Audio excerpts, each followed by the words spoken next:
Looksmaxxing is an online movement that came out of the manosphere.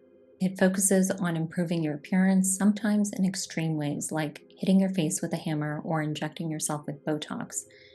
Oftentimes, looksmaxxers are pursuing a hyper-masculine ideal referred to as a Chad. Improving your looks can improve your life, and we have lots of data and evidence to back that up. Good-looking people get hired faster. CEOs are disproportionately 6 feet tall. Economist Daniel Hamermish estimates that conventionally attractive workers earn $230,000 more over the course of their lifetime than people with below-average looks. Looksmaxxing is not really a new phenomenon. Men have sought ways to improve their looks throughout history. In ancient Rome, they put red pigment on their cheeks. In ancient Egypt, they wore eyeliner. In 18th century France, they powdered their faces white. Even something like high heels were invented for men, not women. But I think this latest obsession with appearance is captivating us for a different reason. Looksmaxxing is a manifestation of a hyper-capitalistic society that is cracking at its seams. It's not a coincidence that it's trending at a time of extreme wealth inequality, when we're being told that AI is coming for our jobs and inflation is running high. It is in many ways an attempt to adapt to an evolving socioeconomic landscape and to regain a sense of control in a chaotic world. It might also be a subconscious attempt to mimic the rich. Over the past few years, we've watched billionaires undergo a series of glow-ups. Jeff Bezos got ripped, Elon Musk has had several gender-affirming surgeries, and Mark Zuckerberg has continued his quest to look like a real human boy. But no one represents this movement better than Clavicular. He's a manosphere icon who has put all of his time and energy into improving his looks. He has a huge following and has now become part of the mainstream conversation about masculinity in the modern age. The first time I heard about Clavicular, he seemed familiar. I felt like I had met this guy before. And then I realized he reminds me of Patrick Bateman from American Psycho. American Psycho is a satire that explores male vanity and dominance, and critiques greed, privilege, and materialism. Its protagonist, Patrick Bateman, is a Wall Street shill who's obsessed with himself. He's extremely shallow and fixates on his appearance. By the end of the movie, he devolves into a serial killer who crumbles under the systems he perpetuates and benefits from. And ultimately, it's unclear if Bateman did in fact kill a bunch of people or if he hallucinated and lost his mind. In a hyper-capitalist society, we're both consumer and product. Beauty is mostly a function of capital and labor. For most of us, it takes time, money, and effort to look good.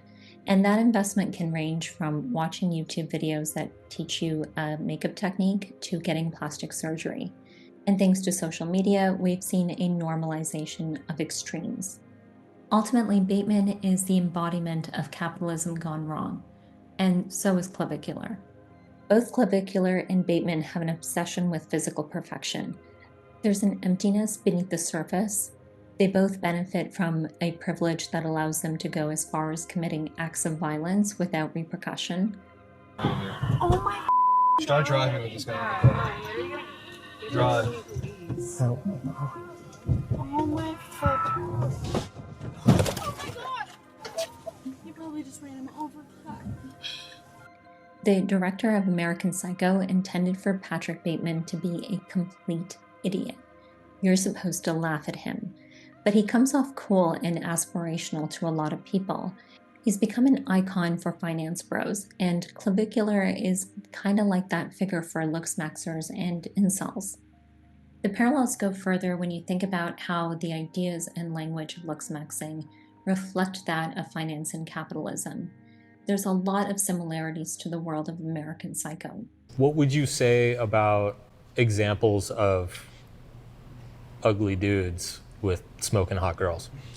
It's such an interesting question. I mean, so now you're getting into SMV, like sexual market value stuff. So I believe that, obviously everyone has seen someone with status, there's famous actors with beautiful wives, or someone who's really rich. Every girl wants to go on the yacht party, and then, you see the guy that owns the yacht, he's not so handsome.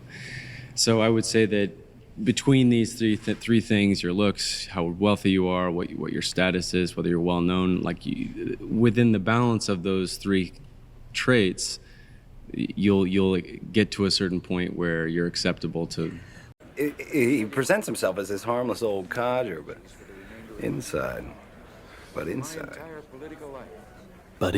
doesn't matter. Looksmaxxers like Clavicular argue that your appearance is an investment, and it's the only investment that matters. Terms like ascending and glow-up suggest an upward trajectory, similar to stocks or a portfolio. Your face and body are assets to be leveraged for social and material gain. Self-worth is measured in market terms like how an audience responds and what you can get out of others. And the more you put into your investments and assets, the more you get out of them. And engaging in behavior like hitting himself with a hammer is acceptable because pain and deferred gratification in the present day is necessary to have future yield. For Clavicular, his investments have mostly paid off. The market has spoken, he has a large following, he makes money streaming, and he sells courses to other men who want to follow in his footsteps. He's become a mainstream phenomena, appearing on 60 Minutes and Paris Fashion Week, though it's questionable how much luck he's had with women. Whatever he's achieved, it doesn't seem to be enough. Looksmaxxing is about endless optimization with no real end state. Capitalism manufactures dissatisfaction and insecurities that keep people consuming. There is always something to change or tweak. Looksmaxxing is no exception. There's always another max, whether it's your jaw or height or skin.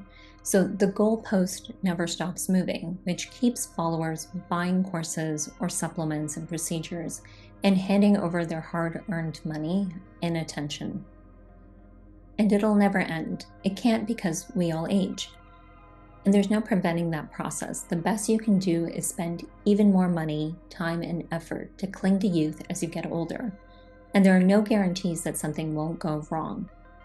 Brian Johnson is a biohacker who is chasing eternal youth and the ideal physical self. He spends approximately $2 million a year to reverse aging and has gone as far as getting blood transfers from his teenage son. Recently, he was diagnosed with an autoimmune disorder in which his stomach eats itself. Looksmaxxing also turns the body from a holistic system into a set of line items, each of which can be measured and optimized. Clavicular's recent nose job is a good example of this. He underwent surgery because he thought that his nose didn't fit the ideal male beauty standards, but hyper-focusing on measurements of his nose and altering himself to fit those measurements threw off the balance of his face. Dr. Gary Linkoff, a plastic surgeon, breaks it down. I think his nasal base does align in more kind of aesthetically perfect ways with the medial canthus of the eye. And that's what we're taught in our textbooks, right? Should be the ideal alignment of the lateral aspect of the nose. But I think that the face should be taken into consideration as a larger whole. And when we look at his original nasal base compared to the rest of the width of his face, I think you can argue that it's quite proportional. So narrowing down to match the medial canthus width, I think is not necessarily something that brings him to an improved aesthetic overall. Maybe textbook aesthetic, but maybe not necessary considering the rest of his face. But again, everyone's going to have their own opinion on this. And I understand chasing maybe some classic beauty standards, but remember that one needs to analyze the entire face and the entire body too. He is a kind of a taller gentleman, as opposed to narrowing down too focally, which sometimes can lead us astray. I'd argue that Clavicular has also become a commodity, a raw material that can be bought and sold to others. Just look at how many video essays, articles, and think pieces are being produced about him. Plenty of people are profiting from his image and his antics. If my channel ever gets monetized, I will be one of those people. We're all part of the same machine. Thanks to social media, that attention is not just a currency, but an entire economy. On live stream platforms, appearance and shock value directly convert into engagement, subscriptions, and sponsorships. The attention economy rewards escalation. and algorithms love extreme transformations and more provocative stunts, all because it's monetizable. When you put it all together, you get someone who has dehumanized themselves. And I think ultimately, clavicular and looksmaxxing are individualistic responses to systemic problems like loneliness and wealth disparity. The thing is, we know how this story ends. Patrick Bateman snaps, and the system remains unchanged. And clavicular, a modern-day American psycho, might be destined to head down the same path. And I gain no deeper knowledge of myself.